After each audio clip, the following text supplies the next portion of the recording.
Day 1 of the Ultimate Sweater Machine Infinity Scarf. Alright, so we did the math on our tension swatch. We know that we need 25 left and 25 right.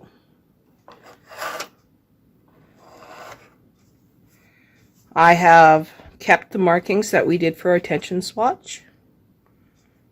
And I have 5 stitches on either side of 0, so at 25 to 20 and 25 to 20, where I'm going to do a garter stitch every 2 rows so that I have a finished edge on my piece and I don't have to go over it twice.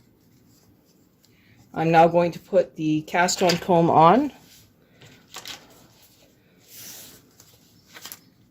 We line up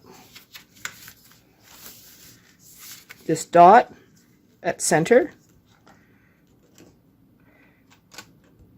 put it over top, make sure we've only got one in each, and we do.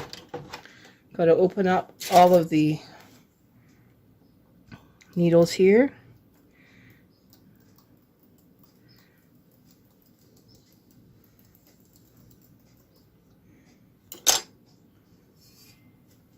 Take my elastic thread, put it in the hole.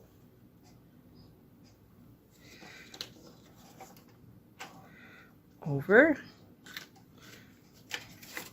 Green.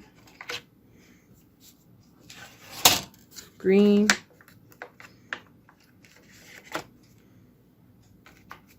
Back it up. Take out the green. Push them back. Remove any tools from your work area. Now I'm going to work with my waste yarn. About 5 or 6 rows.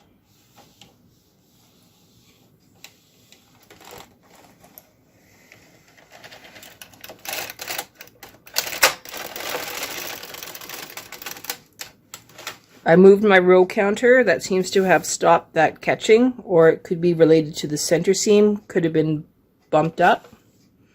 That does happen. As you can see, there's almost no weight, like no effort to go across.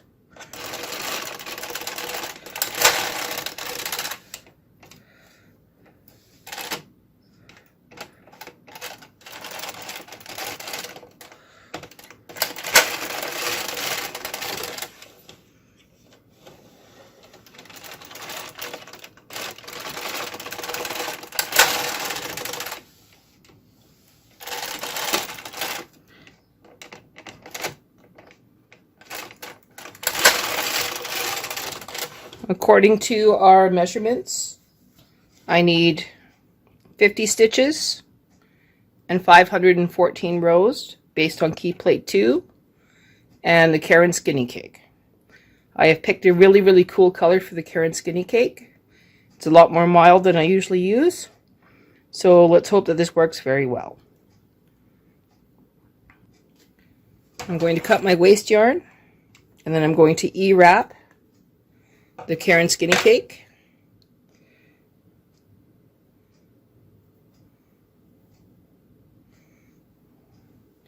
Going from right to left.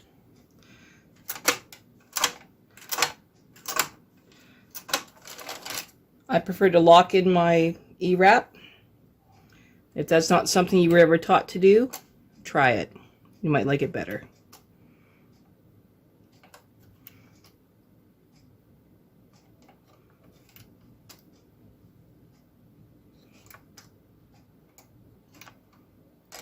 I'm going to come back when this is all E-wrapped. Alright, you might be saying to yourself, what have you done? Well, what I need to do is I need to make sure that this yarn is inside the retaining bracket here. And then here. Now, one of the things you see here is that I have a white eraser on my key plate. This stops the back of the key plate from popping up, which is a problem I constantly have with my way of knitting. So it just lightly holds it. It's under no pressure at all. It just does what it does. I am making sure I have lots of free-flowing yarn so that nothing gets caught up. Returning my row count to 000. I am going to knit one row across, and then I will start the tuck patterning. One of the things I do need to remember to do is to put a clip on both yarn tails. Okay, again, tour guide, not prison guard, okay?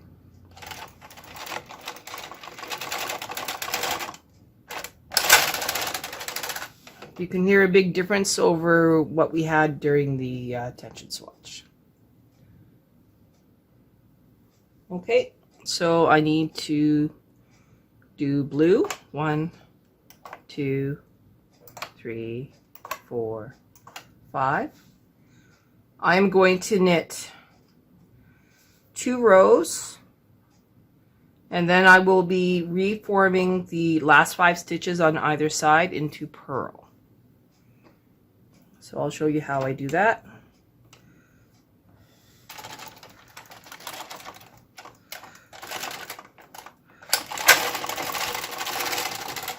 One.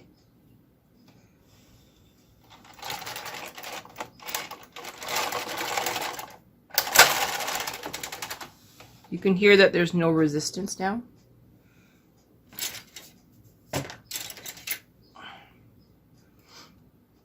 So 2 stitches, last 5, starting here. So from here, I believe. 1, 2.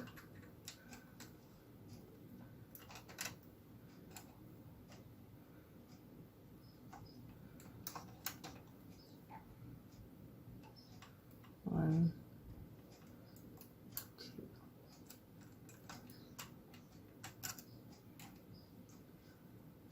Now technically we won't be purling the actual last stitch, we'll just be leaving that one. So maybe what we should do is go like the last 6. So I'll highlight that here. So this one should be where I think we should do our purl stitches from. And don't worry about this Mr. Senti marker because it comes off with rubbing alcohol. So you really can have a lot of fun drawing on your USM and not having to worry about little number strips and sticky stuff. This marker comes off really nice with just a Q-tip and some rubbing alcohol.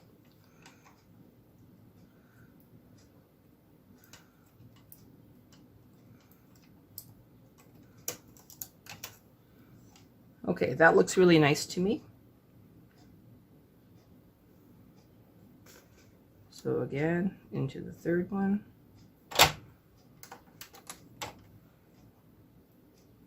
One, 2.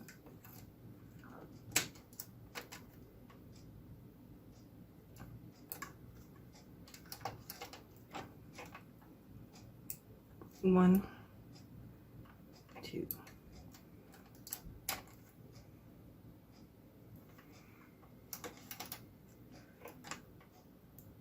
One, 2.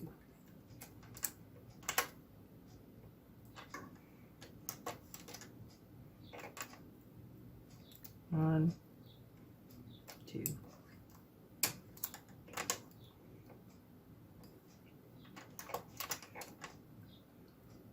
One, 2. Okay. Let's not forget that we have to do one more row for our tuck, and then we will be putting the tuck stitches back in. And let's go. Ooh, I'll make sure we're not getting caught up here.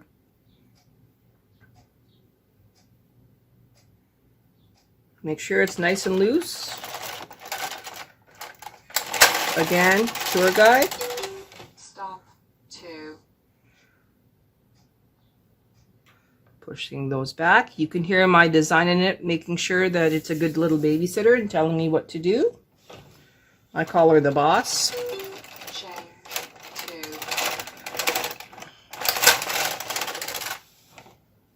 So now I have 2 stitches that are not purled, 2 stitches that are purled, and now I start the pink.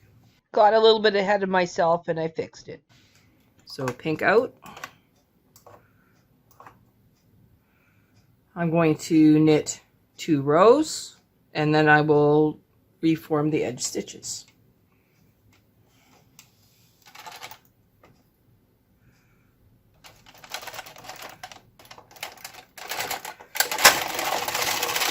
One.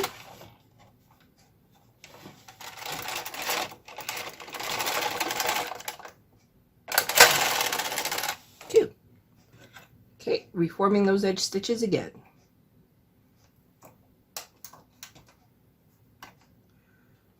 1, 2.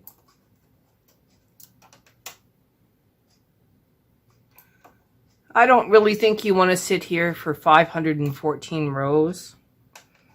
It'll take probably 3 or 4 days to knit this many rows. So I'm going to pause this video, work on it a little while, and then come back and you can see the progress. Here's a good place to show you where we're at. We're at row 44. We're going to bring up the pink ones again.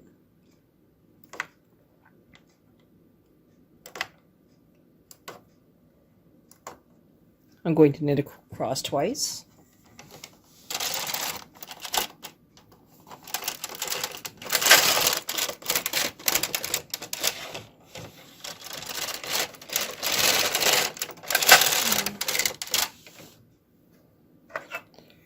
Then I'm going to reform to the last 5 stitches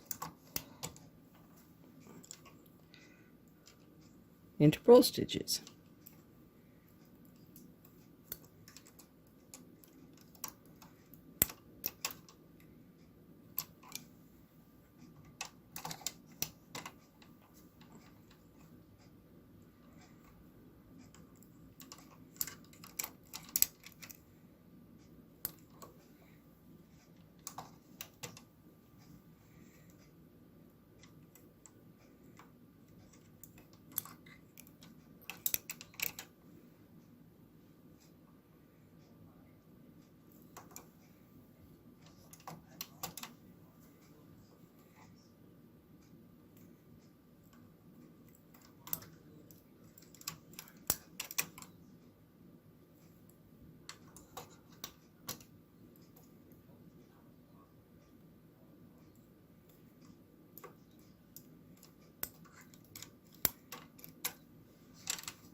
Whoops, missed one.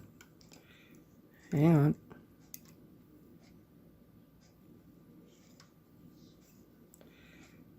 Hang in there. Need to be in that one. Okay.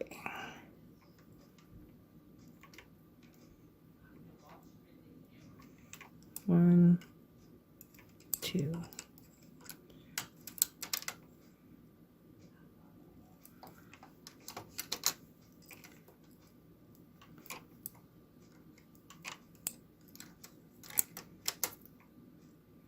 If you had a double eye transfer tool, like the ones with the latches, you could do this every 10 rows or so.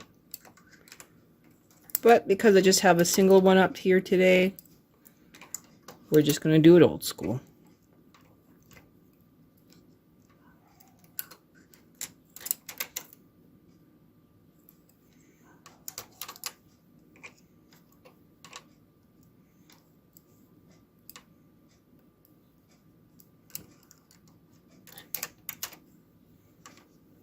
back.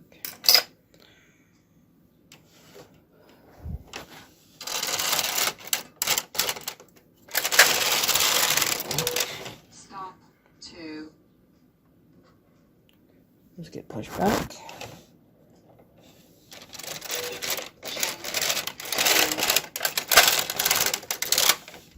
Now I have 1, 2, 3 bumps, so now I change to blue.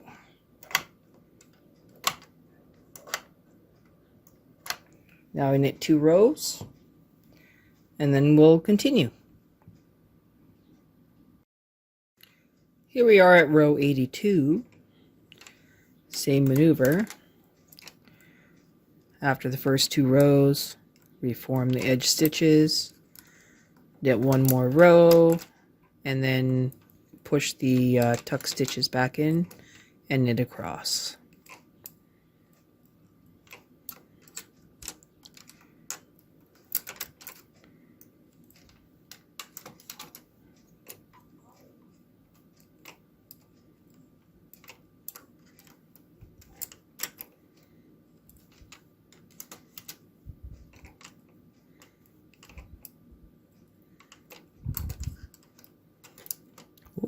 Sorry about that. Didn't mean to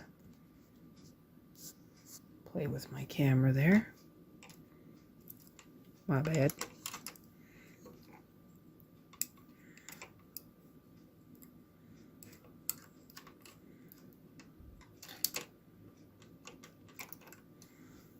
Okay, everybody's up.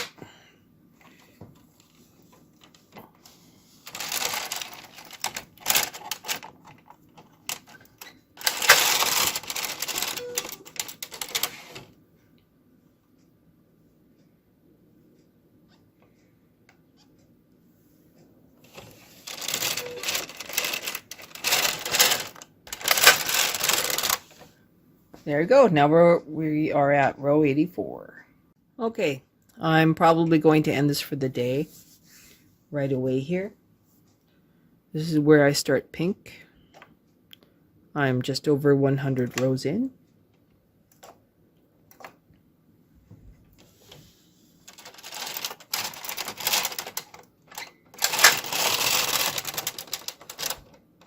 One,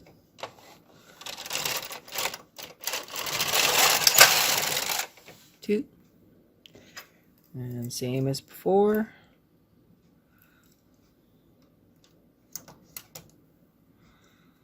We're finally at a color change on this yarn, so now we're from cream colored to a pretty blue.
I don't think you can quite see how I get the latch to open, but my latch tool is almost magnetic because of how many times I've dropped it.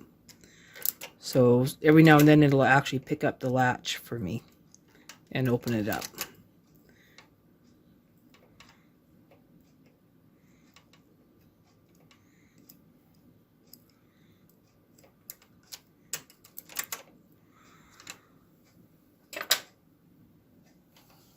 Okay, again, tour guide, you're just picking up the slack here. 1.